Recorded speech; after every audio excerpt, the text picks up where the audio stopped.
Good afternoon and welcome to This Week in Business. We've got myself, Anthony from Rethink Marketing, and Helen Melville from Margaret River Consulting online today. And we've got an interesting topic, one which often, as small business owners, we really struggle with. Often it feels like you've got these customers out there who are happy to write terrible reviews for your business, and there's nothing you can do. But that doesn't always work out, does it, Helen? No, not in this instance. So there was an article published in The Age about a week ago in regards to a dentist that won a payout for $170,000 for a one-star Google review claiming that she had been defamed by one of her patients.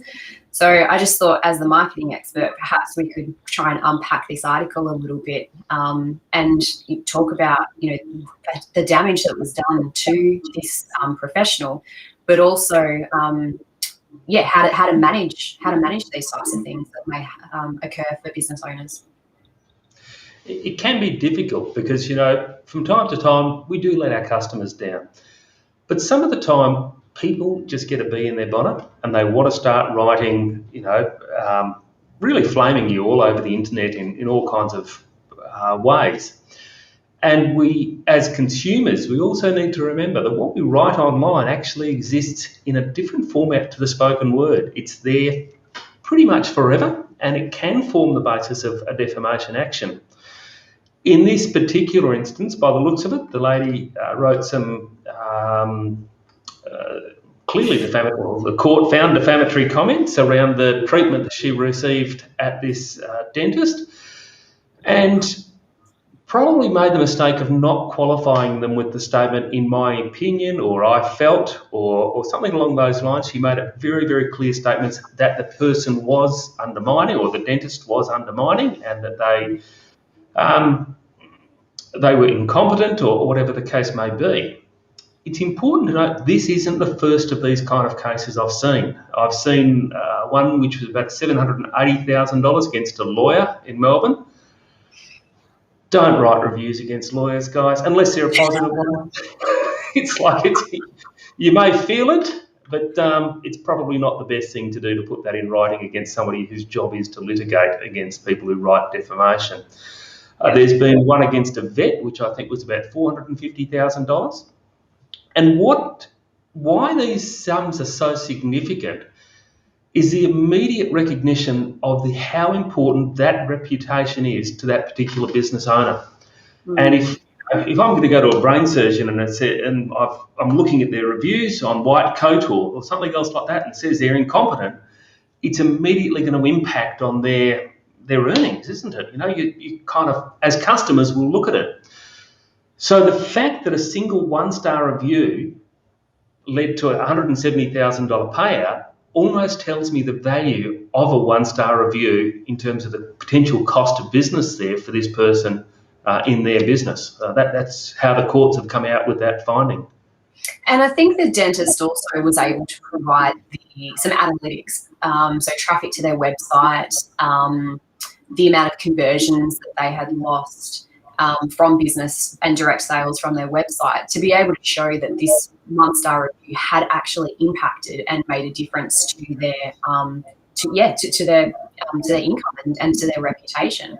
So how can a business, hopefully none of the businesses we work with would ever receive a review like this, but how do we manage people writing reviews for us on Google? I guess the first step is actually to be really active in managing it. There's a lot of people who do like to put their head in the sand and try and not look at these things because they can be upsetting.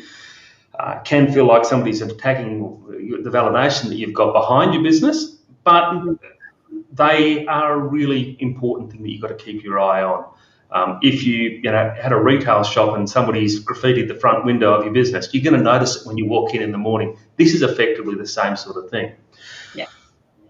So the first step is monitoring. You want to get a system in place that actively monitors these reviews, keeps an eye on it, and when they happen, you can reply to them.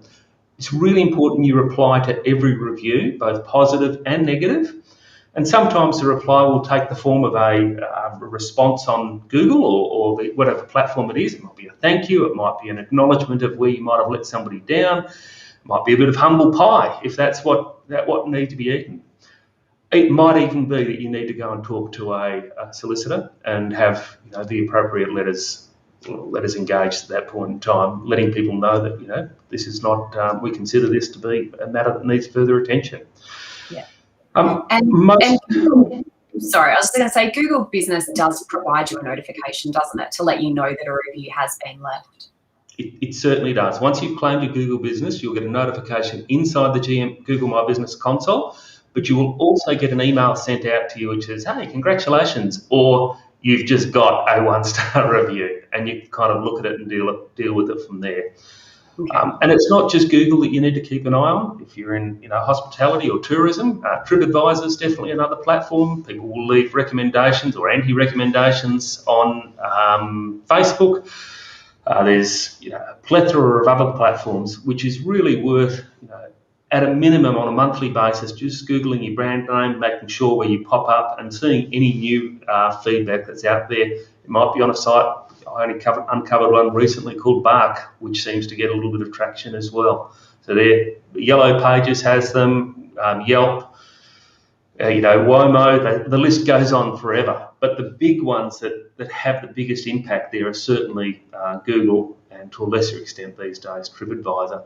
Monitoring it is your first step. The next thing which you really need to be doing is getting a system in place for proactively soliciting positive reviews. You want to be talking to your happiest customers and say, hey, can you leave us a positive review? Tell us what we're doing that's great, and share that out for the rest of the world to hear. Most people are pretty open to it. So, that's something which I encourage us to have a look at and say, let's get some proactive monitoring there of these things, get that feedback out there and see where it comes.